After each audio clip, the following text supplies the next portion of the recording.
자들은 영과 진리로 예배할 때가 오나니 곧 이때라. 아버지께서는 자기에게 이렇게 예배하는 자들을 찾으시느니라. 하나님은 영이시니 예배하는 자가 영과 진리로 예배할지니라. 아멘. 하나님, 이 시간 우리 모두가 영과 진리로 하나님을 예배하며 하나님을 기뻐하고 하나님을 기쁘시게 하는 시간 되게 하여 주시옵소서. 온 마음과 정성과 뜻을 다하여 오직 하나님께만 집중하는 시간 되게 하여 주시옵소서. 감사합니다. 예수님의 이름으로 기도합니다. 아멘. 우물가의 여인처럼 찬양하도록 하겠습니다.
날마다 숨쉬는 순간마다 찬양하겠습니다.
전능하사 천지를 만드신 하나님 아버지를 내가 믿사오며 그 외아들 우리 주 예수 그리스도를 믿사오니 그는 성령으로 잉태하사 동정녀 마리아에게 나시고 본디오 빌라도에게 고난을 받으사 십자가에 못 박혀 죽으시고 장사한 지 사흘 만에 죽은 자 가운데서 다시 살아나시며 하늘에 오르사 전능하신 하나님 우편에 앉아 계시다가 저리로서 산자와 죽은 자를 심판하러 오시리라.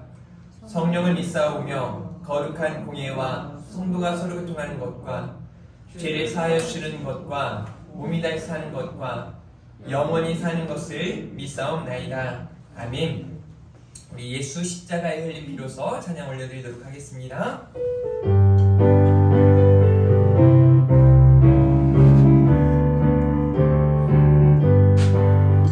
예수의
합니다. 우리 서로를 축복하면서 찬양합니다.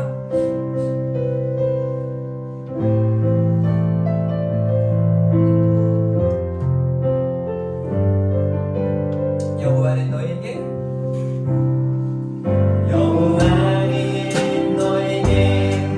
복을 주시기를 원하며 너를 지키시기를 원하시며 여호와는 그 얼굴을 너를 향하여 그사 은혜와 평안 주시기 원하노라.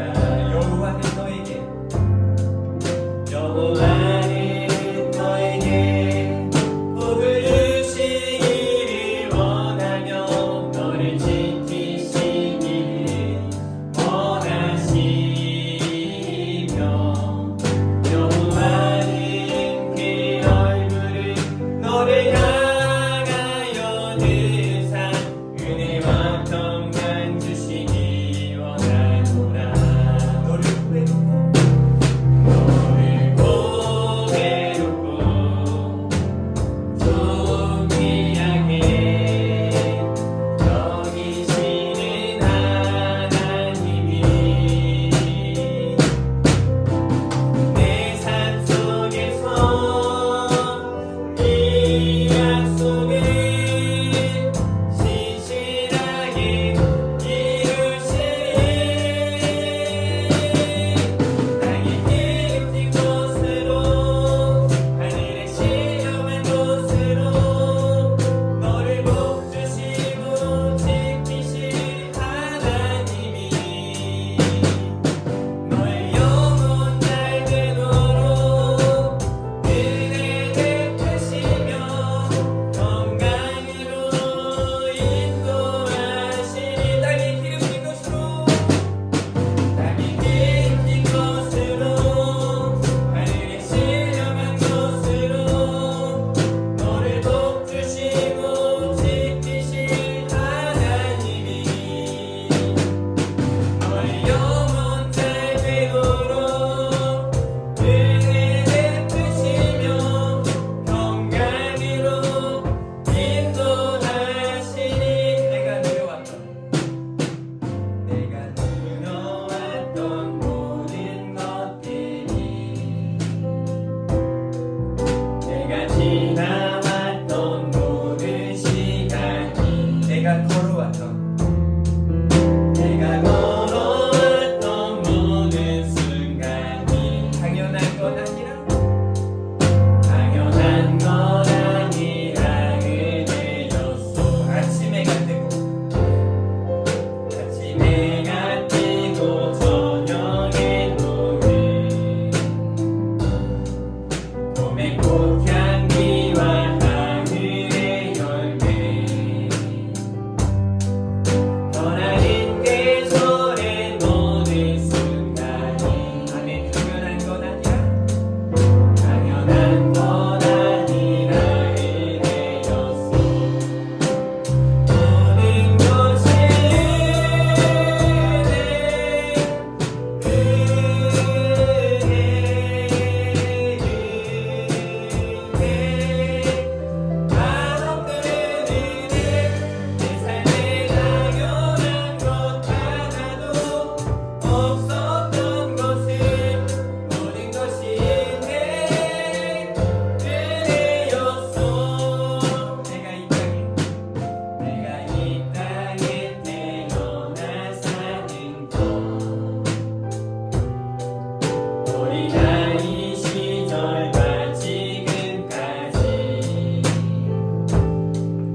기도합니다.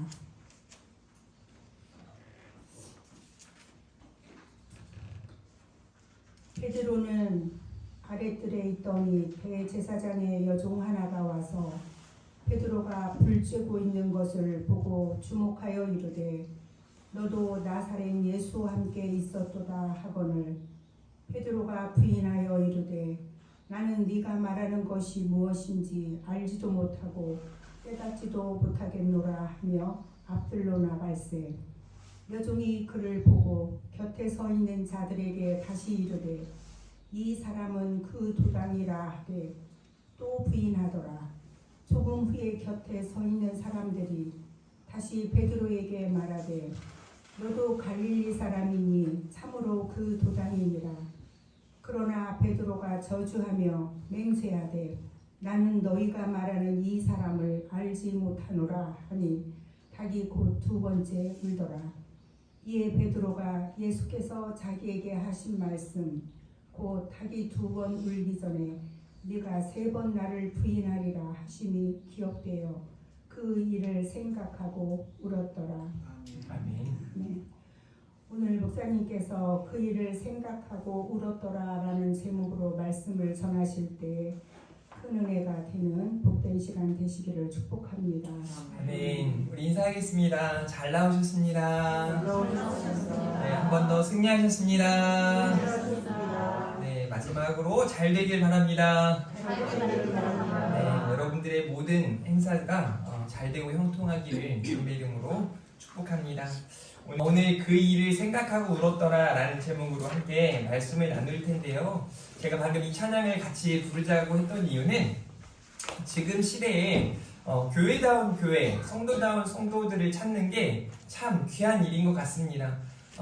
귀하기도 하지만 참 어려운 일이기도 한 것 같습니다. 그래서 저는 우리 하나 교회도 하나님이 기뻐하시는 교회로 또 하나님께서 원하시는 성도들로 잘 세워져 갔으면 좋겠다 하는 생각이 듭니다.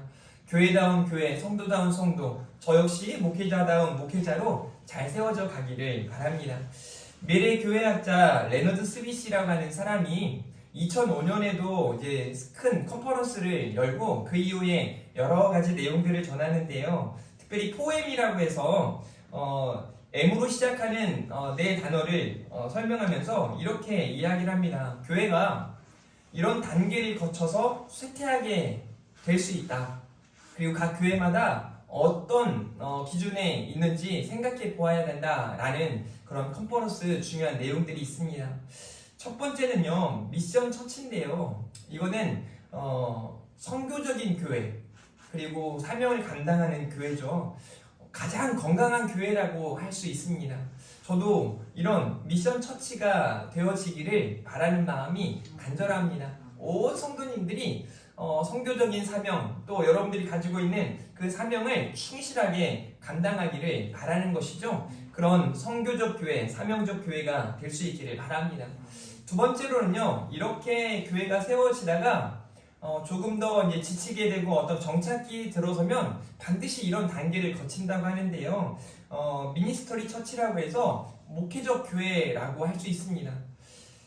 그냥 이제 어느 정도 안정화가 된 교회라고 할 수 있죠. 그래서 이전에 감당했던 어떤 선교적 사명들을 다 내려놓진 않았지만 어느 정도 내려놓고 교회의 안정을 추구하면서 이렇게 나아가는 그런 교회다라고 할 수 있습니다.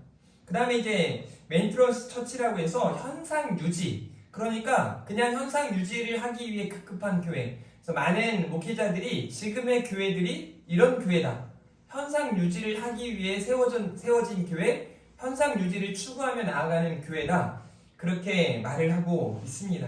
그러다가 마지막 뮤지엄 처치라고 해서 박물관 교회.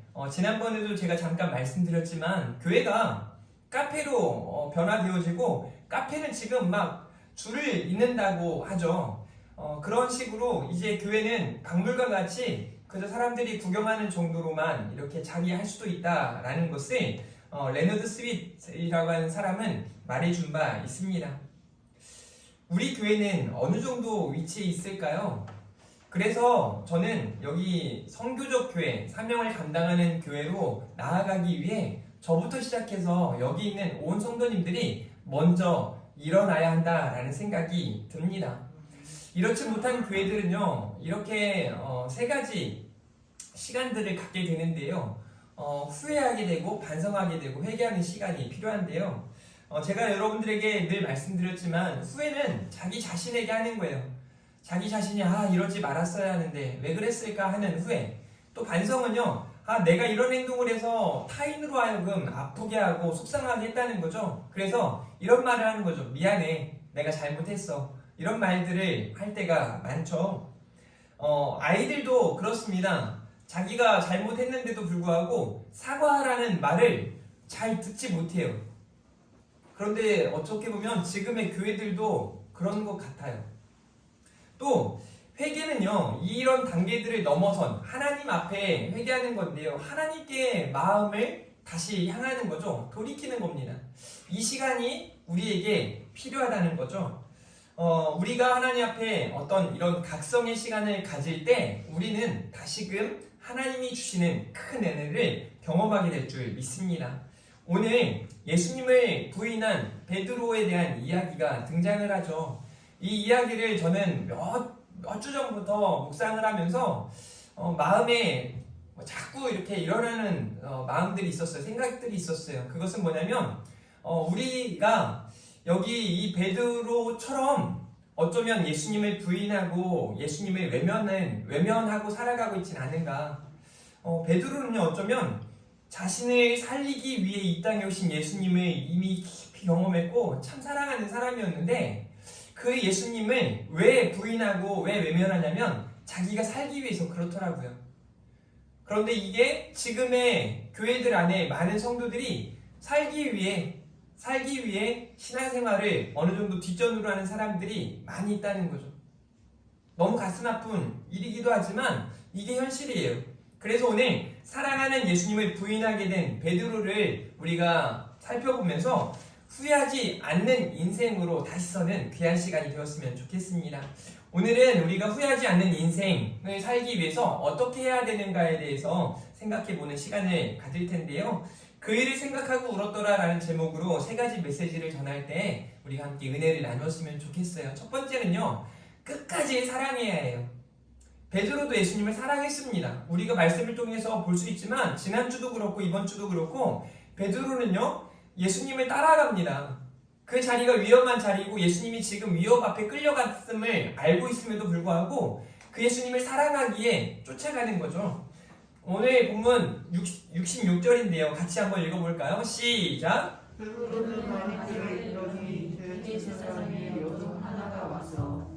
네, 베드로는 아랫뜰에 있었다. 그러니까 예수님이 잡히신 그 가운데 베드로도 인접한 곳에서 그 예수님을 향하여 시선이 고정되어 있음을 알 수 있죠. 지난 시간에 14장 54절에도 이런 말씀이 있었습니다. 베드로가 예수를 멀찍이 따라 대제사장의 집들 안까지 들어가서 아랫사람들과 함께 앉아 불을 쬐더라. 여러분, 이 말은요, 베드로가 정말 예수님을 사랑했다라는 증거이기도 해요. 웬만하면 지금 예수님이 붙잡혀 죽게 되었는데 도망가기 바쁘죠. 그저 끝까지 도망갈 겁니다. 살기 위해서 이미 도망갔을 겁니다. 그런데 베드로는요, 그 예수님을 향해 뒤따라가는 거예요. 마음 아파하고 지금 고통 가운데 있으면서 또 두려움이 있으면서도 불구하고 예수님을 막 따라 나서는 거예요. 그리고 오늘 67절에도 베드로가 불 쬐고 있는 것을 보고 주목하여 이르되 너도 나사렛 예수와 함께 있도다 라고 이제 어떤 사람이 말을 하죠. 여전히 예수님을 바라보면서 베드로는 어떻게 할까? 베드로의 심정을 한번 생각해 볼 필요가 있습니다. 우리가요, 죄를 짓는 데 있어서 정말 예수님을 사랑하지 않아서, 하나님을 사랑하지 않아서, 하나님을 믿지 않아서 죄를 짓는다? 이런 사람 별로 없어요. 사랑하는데도 죄를 지어요. 예수님을 믿는데도 죄를 지어요. 너무 안타깝죠? 물어보면 사랑하거든요. 저도 예수님 사랑합니다. 정말 사랑해요. 하나님 사랑해요. 여러분 사랑하시잖아요. 그런데 죄를 안 짓습니까? 짓는다니까요. 그것은 우리의 연약함이에요. 사랑하지 않아서가 아니에요. 베드로도 예수님을 사랑하기에 예수님을 따라간 겁니다. 베드로가 예수님을 따라가면서 여러 가지 마음들이 있었겠죠. 두려움도 있었을 거고, 마음에 어떻게 될까? 예수님이 이제 죽게 되는 건 아닌가? 하는 그런 걱정도 염려도 있었을 겁니다. 또 한편으로는 이러다 나도 크게 잘못되는 거 아니야? 하는 그런 마음도 있었을 것입니다. 여러분 그런데요, 저는 이 말씀 앞에 이전에 있었던 예수님의 말씀들이 요한복음에 담겨진 말씀들이 딱 떠오르는 겁니다. 요한복음 13장 1절 말씀, 6월절 전에 예수께서 자기가 세상을 떠나 아버지께로 돌아가실 때가 이른 줄 아시고, 그러니까 지금의 사건이 있기 얼마 전의 일이에요. 이렇게 말씀하십니다. 자기 사람들을 사랑하시되 끝까지 사랑하십니다. 우리는요, 예수님에게서 정답을 찾으시면 돼요. 성경에서 우리 인생의 갈 길을 바라보시면 되는 겁니다. 끝까지 사랑하신 예수님께 주목해야 합니다. 지금 베드로가 이렇게 예수님을 부인하고 모른다고 하는 그것에 주목하고, 그래 나도 뭐 그저 그 베드로와 같으니까 이렇게 생각할 것이 아니라, 그 베드로가 아닌 그 베드로를 끝까지 사랑하신 우리 예수님께 주목해야 한다라는 것이죠. 베드로는요, 이후에 예수님의 이 놀라운 사랑을 깊이 경험했어요. 그는 예수님의 사랑을 예수님과 함께하면서도 경험했지만, 예수님을 이렇게 부인하고 외면한 후에 또다시 찾아오신 예수님을 그는 만났고, 그 예수님의 사랑을 이제 충분히 느끼고 주의 성령으로 충만하게 된 그는 베드로 전서 4장 8절에 이렇게 말합니다. 무엇보다도 뜨겁게 서로 사랑할지니 사랑은 허다한 죄를 덮느니라. 베드로는 예수님의 엄청난 사랑을 경험했기에 이런 말로 성도들에게 권면하고 있는 겁니다. 무엇보다도 뜨겁게 사랑하라 라는 것이죠. 이 말씀을요, 우리말 성경으로 보면 이렇게 되어 있습니다. 무엇보다도 서로 깊이 사랑하십시오. 사랑은 허다한 죄를 덮습니다. 사랑하는 성도 여러분, 무엇보다 먼저 사랑하래요. 뜨겁게 서로 사랑하라고 말하면서 깊이 사랑하래요. 저는 이 질문이, 이 권면의 말씀이 저에게 먼저 다가왔습니다. 사랑한다고 말하거든요. 제가 여러분들한테 여러분 미워 죽겠어요, 속상해 죽겠어요 이렇게 말한 적은 없죠. 맨날 사랑한다고 말해요. 그런데 정말 우리 주님이 저에게 너 성도들을 깊이 사랑하냐? 라고 물으실 때 장담하지 못하겠더라고요. 여러분, 옆에 있는 자녀들, 우리 남편을 깊이 사랑하죠. 그런데 정말 깊이 사랑하는가도 생각해 볼 필요도 있어요. 그리고 우리 안에, 교회 안에서 우리가 서로 깊이 사랑하고 있는가 우리는 되돌아보아야 합니다. 우리 주님을 깊이 사랑하는가? 내 이웃을 깊이 사랑하는가? 주님의 말씀이 그리 되어 있는데 우리는 그러지 못했다면 다시 한번 하나님 앞에 후회도 해보고 반성도 해보고 그리고 회개하고 하나님 앞에 다시 서야 할 필요가 있습니다. 그런데 공동번역 성경에는 또 다른 말로 이렇게 이야기해 줍니다. 모든 일에 앞서 서로 진정으로 사랑하십시오. 사랑은 허다한 죄를 용서해 줍니다. 여러분, 모든 일에 앞서 서로 뭐라고 말하냐면 진정으로 사랑하래요. 여러분, 우리가 진정으로 사랑하기를 바랍니다. 깊이 사랑하시고 모든 일에 앞서 서로 진정으로 사랑하시기를 바랍니다. 이렇게 우리가 끝까지 사랑할 때 우리는 후회하지 않는 인생을 살게 될 것입니다. 두 번째로는요, 우리는 실수하지만 반드시 돌이켜야 해요. 이 말은 넘어질 수 있지만 다시 일어나야 한다는 거죠. 성도는요, 잠언의 말씀과 같이 7번 넘어질지라도 8번 일어나는 사람들이 되어야 합니다. 저는요, 사실 기독교인들을 향하여 세상 사람들, 또 어느 정도 성경을 알고 있는 세상 사람들이 회개에 대해서 이야기하면서 이런 정죄하는 그런 모습들을 봐요. 아니, 회개했다고 해서 또 그래? 회개했다고 해서 또 그래? 뭐 이런 말을 많이 하거든요. 굉장히 많이 해요. 회개하면 다야? 회개하면 다야? 뭐 이런 식으로 얘기한단 말이에요.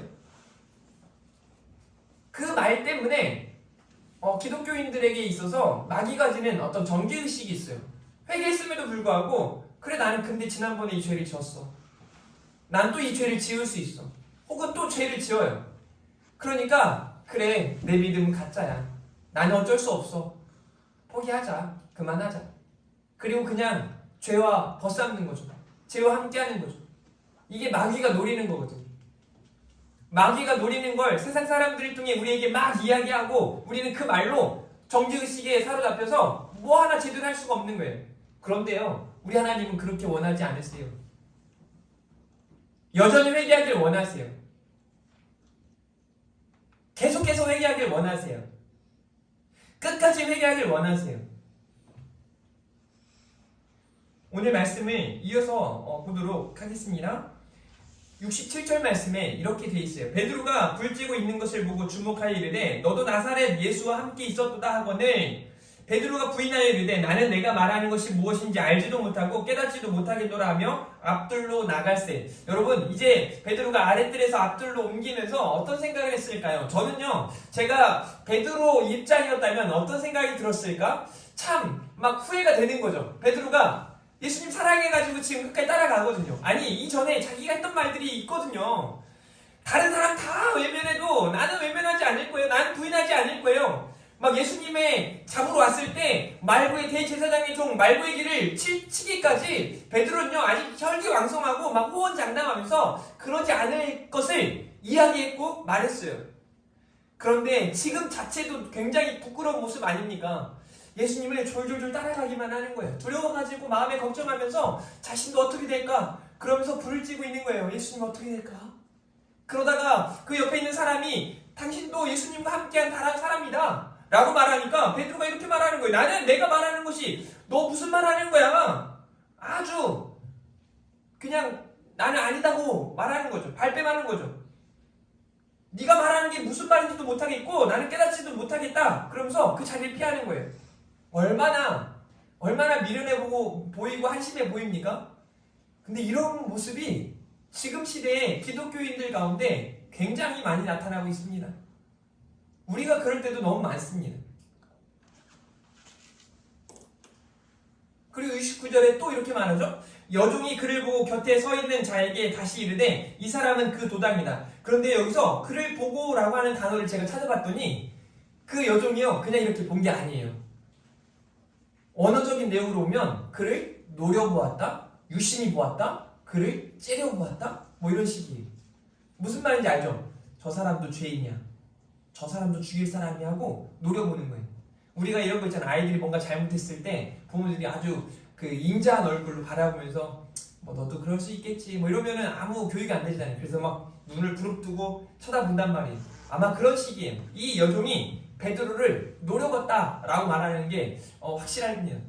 노려보면서 그렇게 말하는 거죠. 곁에 있는 사람들에게 이 사람은 그 도당이다. 그런데 베드로가 또 부인합니다. 조금 후에 곁에 서 있는 사람들이 다시 베드로에게 말하되 너도 갈릴리 사람이니 참으로 그 도당이니라 라고 말합니다. 우리 71절 같이 한번 읽어볼까요? 시작. 그러나 베드로가 저주하여 맹세하되 나는 너희가 이 사람을 알지 못하노라 하나니. 억장이 무너지죠. 나는 너희가 말하는 이 사람을 누구예요? 예수 그리스도를 알지 못하노라 하는 겁니다. 이게 어쩌면 지금 시대에 교회를 떠난 사람들의 모습일 거예요. 세상이 좋거든요. 코로나 시기에 교회 안 다녀봐도 별일 없거든요. 괜찮은 것 같거든요.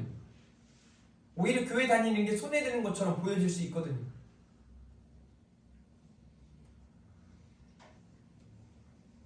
마르크스라고 하는 사람이 종교는 마약이다 이런 표현을 사용했거든요.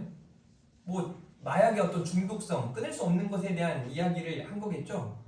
그런데요, 제가 볼 때 종교인들은 그냥 종교인들은 그 종교가 마약만큼의 그 능력이 없습니다. 마약은요 죽을 때까지 해요. 그냥 죽어버려요. 그래서 마약을 끊는 대부분의 사람들은 죽으면서 끊든지 아니면 그냥 계속 하다가 죽든지 제대로 끊는 사람들이 거의 없다 그래요. 술, 담배하고는 비교할 수 없다고 말하죠. 그런데 종교인들은 그런가? 아니거든요, 사실. 그런데 저는요, 기독교는요, 종교성을 뛰어넘는 거죠. 많은 철학자들이나 많은 신학자들이 종교에 대해서 여러 가지 정의를 내리지만 저는 기독교가 그 세상에 있는 어느 종교와 같은 그런 맥락에서의 종교라고 이해하면 오산이라고 생각합니다. 내가 필요해서 내가 뭔가 의존할 이유가 있어서 뭔 그런 이유로 우리가 하나님을 찾는 게 아니거든요. 그리고 우리가 하나님을 찾아서 만난 것도 아니에요. 모든 타 종교는 자기들이 찾아야 돼요. 뭐 나무를 찾건 해를 찾건 별을 찾건 소를 찾건 뭐 보니까 요즘에 뭐 일본에는 막 별거 뭐 자기가 버리고 죽고 뭐 사서 팔고 막 하는 그런 것들을 신으로 모시고 집에다 산당으로 모시고 나중에 더러워지면 버리고 새 곳으로 사고 이런 걸 믿는단 말이죠. 그런 종교하고는 차원이 다르죠. 우리 주님은요, 우리 하나님은요 찾아오셨거든요. 지금 우리는 그 모습을 보고 있는 거예요. 마가복음을 통해서 우리 하나님께서 이처럼 사랑하사 독생자 예수를 보내셨다는 거죠. 그리고 그를 죽이시기까지 우리를 사랑하셨다는 거죠. 우리는 우리에게 찾아오신 예수 그리스도를 믿는 거죠. 종교와는 달라요. 그냥 세상 종교와는 비교할 수 없습니다. 베드로는요, 예수님을 사랑했어요. 예수님을 믿었어요. 그런데 오늘 본문에 3번씩이나 예수님을 부인합니다. 3번 부인한 베드로의 모습을 우리는 같이 보았습니다. 예수님은요, 아까도 말씀드렸지만 우리를 살리기 위해 오셨어요. 그 베드로를 살리기 위해 오셨단 말입니다. 그런데 베드로는요, 자기가 살기 위해 그 예수님을 부인합니다. 제가 이런 말들을 전도하다가 많이 들었거든요. 왜 요즘 교회를 안 다니세요? 물어요. 교회를 다닌 적이 있대요. 어쩌면 우리나라 사람들 중에 3분의 2가량은 교회 다녀본 경험이 있는 사람들일걸요? 그런데 왜 안 다니냐고 물었을 때 뭐라고 말한지 아세요? 먹고 살기 바빠 죽겠는데. 자, 뭐가 문제예요? 진짜 복음을 알고 있다면 그런 말 못하거든요. 복음을 모르니까 그런 이야기 하거든요. 그래서 우리는요, 교회 안에서도 복음이 전해져야 하고 여러분들의 가정 안에서도 복음이 새로 전해져야 하고 계속해서 복음을 전해야 해요. 아니, 나를 살리기 위해 이 땅에 오신 예수 그리스도를 믿으면 되는 거거든요. 그분을 믿을 때 구원을 받고 그분을 믿을 때 영생이 있거든요. 그런데 그분을 믿지 못하는 이유가 내가 살기 위해서래. 그게 살기 위해서입니까? 아니에요. 죽으러 가는 거예요. 망하는 인생입니다. 베드로를 살기 위해 예수님을 부인했다는 거죠. 이건 베드로의 엄청난 실수예요. 베드로의 엄청난 죄입니다. 근데 많은 이들이 이렇게 살기 위해 예수님을 부인하고 있다는 사실이 지금 시대에 들려져야 한다는 거죠. 여러분들 주변에 많은 사람들이 이렇습니다. 혹은 우리가 이렇게 살아갈 수 있어요. 그래서 우리는 어떻게 해야 된다고요? 지금의 메시지는요, 이거 다 실수한다는 게 문제가 아니에요. 실수하지만 반드시 돌이켜야 한다는 거예요. 여러분, 회개는 하나님께서 주시는 마음입니다. 그 회개와 결단이 우리들의 삶 가운데 아주 깊이 자리하고 있어야 해요. 여러분요, 베드로는 예수님을 3번 부인했죠? 그런데 오늘 말씀해 보니까 베드로는요, 그 일을 생각하고 울었습니다. 이건 회개예요. 그냥 운 게 아닙니다. 여기서 닭이 울었다는 거하고 베드로가 울었다는 내용은 다릅니다. 여기서 닭이 2번 울었다, 이 말은 닭이 소리를 냈다, 이런 뜻이에요. 페네오라고 하는 단어를 쓰는데요. 소리를 내다, 부르다 라는 뜻이고요. 여기서 베드로가 울었다라고 하는 단어는 애통하다, 몹시 슬퍼하다 라는 말인데요. 이 말인 즉슨 베드로가 회개했다는 이야기예요. 여러분 보세요. 오늘 말씀에 72절에 이렇게 말하고 있죠. 닭이 곧 두 번째 울더라. 이에 베드로가 예수께서 자기에게 하신 말씀, 곧 닭이 2번 울기 전에 내가 3번 나를 부인하리라 하심이 기억되어 그 일을 생각하고 울었더라. 마가복음 14장 29, 30절에 이렇게 기록이 되어 있거든요. 우리 여기도 같이 한번 읽어볼까요? 시작! 베드로가 여짜오되 다 오일지라도 나는 그리하지 않겠나이다. 예수께서 이르시되 내가 진실로 내게 이르노니 오늘 이 밤이 닭이 울기 전에 내가 나를 설명하리라. 네, 여기 이 말씀을 보면 호언장담하던 베드로의 모습이 나오죠. 다 버릴지라도 나는 그리하지 않겠나이다. 그런데 예수님이 말씀하세요. 네가 닭이 2번 울기 전에 나를 3번 부인하리라. 예수님의 말씀대로 베드로는요, 닭이 2번 울기 전에 3번 부인했습니다. 72절 말씀 보십시오. 닭이 곧 2번째 울더라. 이에 베드로가 예수께서 자기에게 하신 말씀, 곧 닭이 2번 울기 전에 내가 3번 나를 부인하리라 하심이 기억되어 그 일을 생각하고 울었더라. 여러분, 베드로에게 무엇이 생각이 났냐면, 기억이 되어졌냐면 예수님께서 자기에게 하신 말씀이 떠오른 겁니다. 베드로가 예수님의 말씀을 기억하고 베드로에게 예수님의 말씀이 기억나는 것처럼 이제 우리 모두도 하나님의 말씀이 들려지고 또 기억나는 인생들이 되어야 합니다. 그래서 다시 일어나서 하나님의 영광을 위해 나아가야 하는 거죠. 베드로도요, 지금 여기서부터 시작되는 거예요. 베드로의 인생이 이후에도요, 베드로와 여러 제자들은요, 계속해서 불안하고 떨리는 마음으로 도망가고 숨어있고 이런 모습을 보여줍니다. 그런데 그런 그들에게 주의 성령이 강력하게 임재하고 난 이후에 그들의 인생은 달라져요. 여러분, 저는요, 이 누가복음과 사도행전 사이에 우리 성도들이 많이 자리하고 있는 것 같아요. 그런데 빨리 사도행전으로 넘어가셔야 돼요.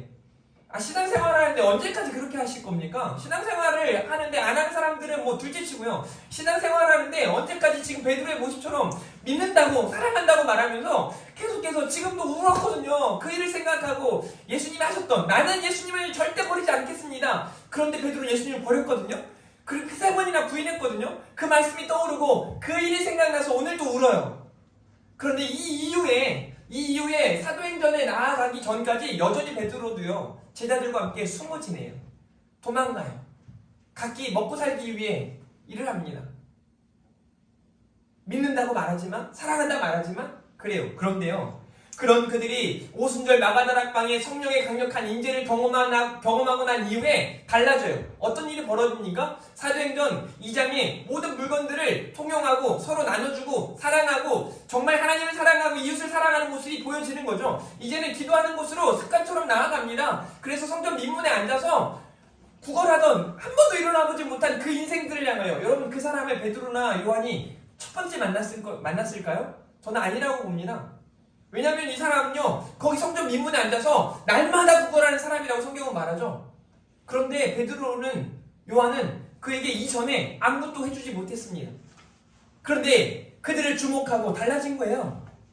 아까 여종이 베드로를 노려봤던 것과 더 다르게 그 사람을 주목하고 그 사람에게 집중하고 그 사람에게 나는 은박음이 없지만 나사렛 예수 그리스도의 이름으로 일어나 걸어라, 당당하게 예수 그리스도를 복음을 전하는 거죠. 이게 진짜 크리스찬의 모습이에요. 이게 이제 우리 애들의 모습이어야 해요. 당당하게. 여러분, 지금 세상이 얼마나 속상합니까? 미국에서 말했잖아요. 지난주에 말했잖아요. 아니, 무슨 남자 신이나 여자 신이나 그 이름으로 기도한다고? 모든 신들의 이름으로 기도한다고? 이게 목사입니까? 이게 교회입니까? 이게 종교입니까? 말도 안 되는 거예요.